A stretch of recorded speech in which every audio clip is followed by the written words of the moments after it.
Quanto estamos dispostos a pagar pela cultura? Por que é tão difícil conseguir dinheiro para a cultura no Brasil?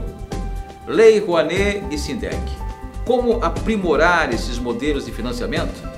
São perguntas para o diretor de teatro Silvestre Ferreira, que está aqui com a gente, e também o presidente da Fundação Cultural, Guilherme Kassenfeld. Para as cabeças que não fecham, está no ar o Conversa Aberta.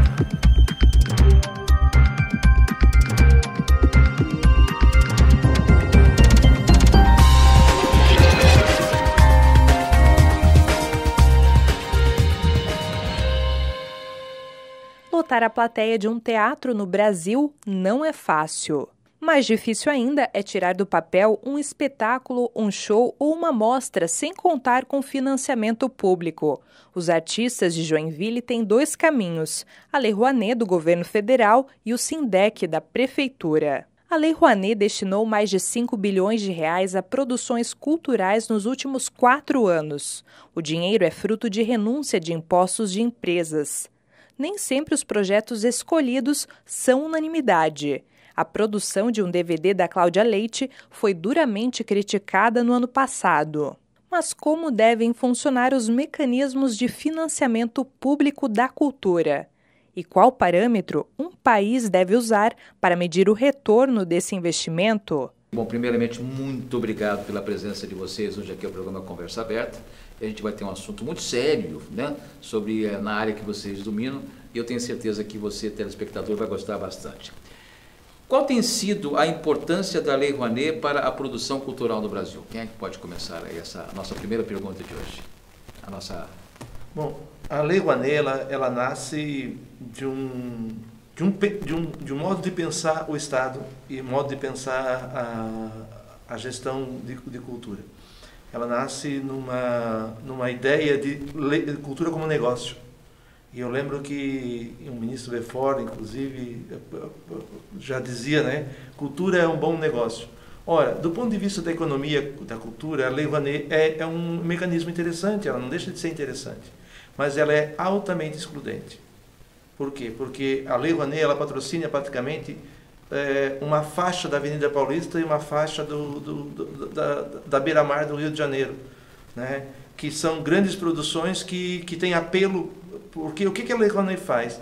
Ela dá para o empresário, para o marketing, não é falar mal do empresário, é o marketing das grandes empresas, a capacidade de escolher o que vai ser financiado ou não culturalmente no país. Então, quem é financiado? É grandes musicais, aqui em Joinville, atores renomados. Aqui em Joinville, nós junto com a companhia SAE de teatro, o Cássio, temos projetos, já caducou o projeto e não capta, né? Nem o Ballet Bolshoi consegue captar totalmente aqui em Joinville. Festival de dança. Né? E Joinville tem um potencial de cerca de 20 milhões por ano de Lei Rouanet, que não é usado. É uma indústria cultural que poderia ser financiada na cidade. São 20 milhões de potencial anual de potencial e não é usado. Não é usado. Mas por que não é usado? Um dinheiro que deixa de ficar em Joinville, vai para Brasília, centralizado no governo federal e podia estar sendo aplicado totalmente na cultura da cidade. E como fazer para deixar esse dinheiro aqui e investir? Já que nosso carro-chefe hoje, já fomos cidade da bicicleta, cidade não sei o que, hoje é a cidade da dança, né? Então, na verdade, o que acontece? Na nossa gestão fizemos ações, eu sei que o Guilherme tem feito ações junto à CIG, nós trouxemos o SESI, trouxemos o próprio secretário do Ministério da Cultura, responsável pela Lei Rouanet, para desmistificar junto aos contadores, às empresas, né, que a Lei Rouanet não é um bicho de sete cabeças para ser financiado, mas nós temos uma situação, né, Eduardo, que é o fato de que Joinville, o poder de decisão das grandes empresas não está mais na cidade. Então, o marketing dessas empresas não está mais na cidade.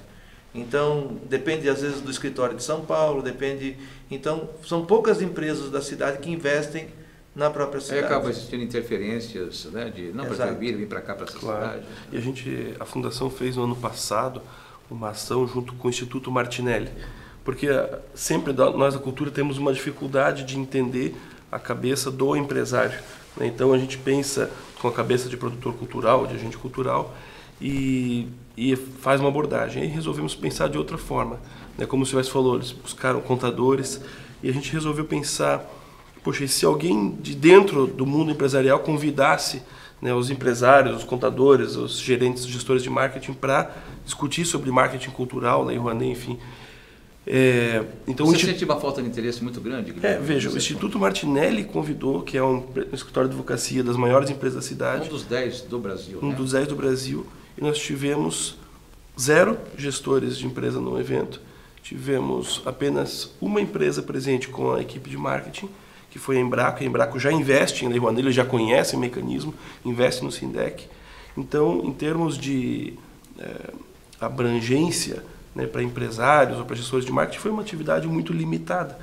Então, nós temos dificuldade de conversar com os empresários de forma com que eles compreendam o poder transformador da cultura, né? O poder. Agora, uma coisa, né, Guilherme, que eu acho que é importante a gente frisar, é que nós estamos aqui falando mal do empresário de Joinville, mesmo porque o empresário de Joinville, no SINDEC, no mecenato municipal, a gente tem 100% de captação. Então, sim, não é que ele não confia na cultura, ele não confia no mecanismo. E muitas empresas financiam direto também atividades culturais, então os empresários são parceiros da cultura.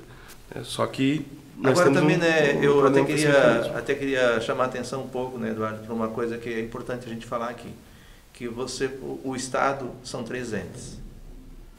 E nós não citamos ainda aqui o Estado. Eu acho que é importante dizer da deficiência que é o sistema estadual de cultura no sentido de financiamento da cultura. Me parece que vai sair agora o Prêmio Elizabeth Anderle de novo, né, com um valor reduzido que é menor praticamente do que Joinville investe. Será que ainda vale aquele ditado que povo sem cultura é fácil de dominar? Eu não acho que é isso, sabe? Eu não acho que é isso, Eduardo. Eu acho que é uma... Em relação aos políticos, né? Da dificuldade hoje de aceitação. De eu penso assim, se você olhar um país como a França, por exemplo. Na França, o Ministério da Cultura tem mais importância que o Ministério da Educação. Porque a educação é uma ferramenta para o desenvolvimento cultural do país. Aliás, esse é um assunto que eu queria abordar com vocês dois, exatamente sobre isso, educação. Saiu uma pesquisa recentemente sobre o nível do ensino médio aqui no Brasil. Bom, nos colocou assim em situações bem graves, bem lá embaixo, e caiu muito mais ainda. Nós passamos por várias crises nos últimos anos, né? A gente vê aí, a troca da moeda na época do Fernando Henrique Cardoso, depois o Lula, que nos primeiros anos foi uma mudança, foi muito bom governo, também no primeiro mandato da presidente Dilma. Mas em relação à educação, sempre foi muito pouco, troca governo, troca ideologia, ainda continua sempre muito fraco. E a gente vê, comparando o Brasil nessas circunstâncias com outros países, por exemplo, a gente vê a Europa, que passou por uma crise muito séria, ainda está passando, né? Principalmente a Espanha e os Estados Unidos, mas o investimento, a educação, isso eles não diminuem, né? E é algo que, aí a gente está falando de ideologias e países, vários deles, eles fazem um trabalho na educação para não perder aí o contexto, porque são jovens, são pessoas que vão no futuro administrar esse país, né? Então, Eduardo, passa por uma questão muito... Por que no Brasil é assim e isso acaba influenciando na cultura? Passa por uma questão que eu acho que, primeiro que é assim, eu penso que a educação básica, que é antes desse ensino médio, por exemplo, eu já ouvi, inclusive, de antigos gestores da Fundação da Cultura da cidade, dizer que um funcionário de carreira do museu não precisa ter um doutorado, não precisa ter um mestrado. Porque o trabalho de vocês... Quer dizer, se a gente olhar os países mais desenvolvidos, em primeiro lugar, os doutores e mestres estão na sala de aula do ensino fundamental. Aqui a pessoa faz doutorado para não dar mais aula. Então é uma coisa muito séria isso. É muito estranho, porque as pessoas, quando têm cada vez mais formação, então para dar aula no ensino fundamental não precisa esse nível de formação. E é ali que começa o processo. Eu sou um do que defendo a federalização do ensino fundamental. Eu acho que devia ser salário nacional, piso nacional, pago pelo governo federal, federalizado, com currículo de qualidade, com formação, porque assim, se culpabiliza muito. Como foi na minha época, quando eu estudei em escola pública, né? Acho que também falta incentivar aquela coisa da escola pública, né? Porque a escola pública, muitos anos atrás, era uma... Se culpabiliza muito o professor, né? Mas assim, quem forma esse professor? Né? Quem dá condição para esse professor trabalhar? Né? Então, assim, a gente está sempre culpabilizando culpa o emissário, né? Mas não culpa quem mandou a mensagem, né? Então... A gente tem uma interface dentro da educação com a cultura que pode ser uma coisa maravilhosa, né, Eduardo? Esse ano, num movimento já de anos aí, e que vem crescendo, 2 escolas de Joinville ficaram posicionadas entre as melhores do Brasil no IDEB, uma em 3º lugar, uma em 4º lugar. E se formos perceber, Silvestre, o que tem de comum, né, além de práticas educacionais, é a atividade cultural. A Joinville Jazz Big Band ensaia dentro da escola Hans Miller, né? Então a gente tem escolas e centros de educação que têm interface muito bacana com a cultura. A gente precisa estimular que todas as escolas possuam pelo menos aí um espaço cultural exclusivo, né, uma sala de artes, um auditório. E aí Guilherme, tem uma outra coisa que eu acho que é importante frisar, é que começou um processo importante com Mais Cultura na Escola, que é uma interface entre o Ministério da Cultura e Educação. Políticas transversais. Esse Mais Cultura na Escola é um programa que investe em atividades culturais, de formação, e bota o artista dentro da comunidade escolar. Mas com o dinheiro da educação.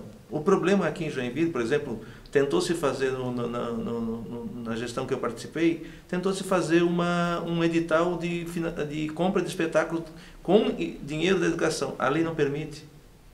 Agora, com Mais Cultura na Educação, a lei já abriu uma brecha, porque tem essa interface entre o Ministério da Cultura e Educação.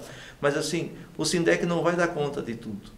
O SINDEC não vai dar conta de todas as escolas, de toda a comunidade escolar, né? Uhum. O SINDEC é um tipo de financiamento importante, né? Nós precisamos que a educação esteja pensando em cultura também, né? Exatamente. Não só a cultura pensando... Que a assistência social pense em cultura, que a saúde pense em cultura, né? O atual momento da política brasileira está prejudicando o desenvolvimento cultural nacional? Olha, eu sinto que a gente tem uma dificuldade econômica severa, né, que passa aí pelos 3 entes, né, embora a gente tenha aí uma dificuldade de relacionamento da classe artística com o governo do Estado, por exemplo. O Estado vem reduzindo agora o investimento no edital estadual de cultura, também pela questão econômica. A gente sabe que isso não é um gestor que resolveu, vamos cortar, vamos diminuir. Guilherme, assim, desculpa, R$1 milhão a menos ou R$2 milhões a mais não é uma desculpa muito grande para um governo do Estado de Santa Catarina. É porque é vontade política também, sabe? O edital do Estado, ele é, como o Silvestre falou antes, o edital do Estado é menor, esse ano provavelmente vai ser menor do que o edital de Joinville, né? Então a gente tem uma situação, mas de qualquer forma o que eu estou dizendo aqui todos os entes... O edital do Estado vai ser menor que o edital de Florianópolis? Como é não, o do Estado. O de Florianópolis é muito menor que o de Joinville. É muito menor? Joinville, o edital e mecenato de Joinville é praticamente a soma dos outros municípios do Estado, né? Isso é uma conquista histórica, né, que todas as gestões, na gestão do Silvestre, na gestão anterior dele, na nossa gestão foi fortalecido, sempre o valor se buscou aumentar. Uhum. Hoje o edital de Joinville, o último saiu no valor de R$5.700.000, e ao passo que o edital do Estado, ano passado, foi de 7 milhões. O edital e mecenato, né? Isso, junto os dois, o SINDEC.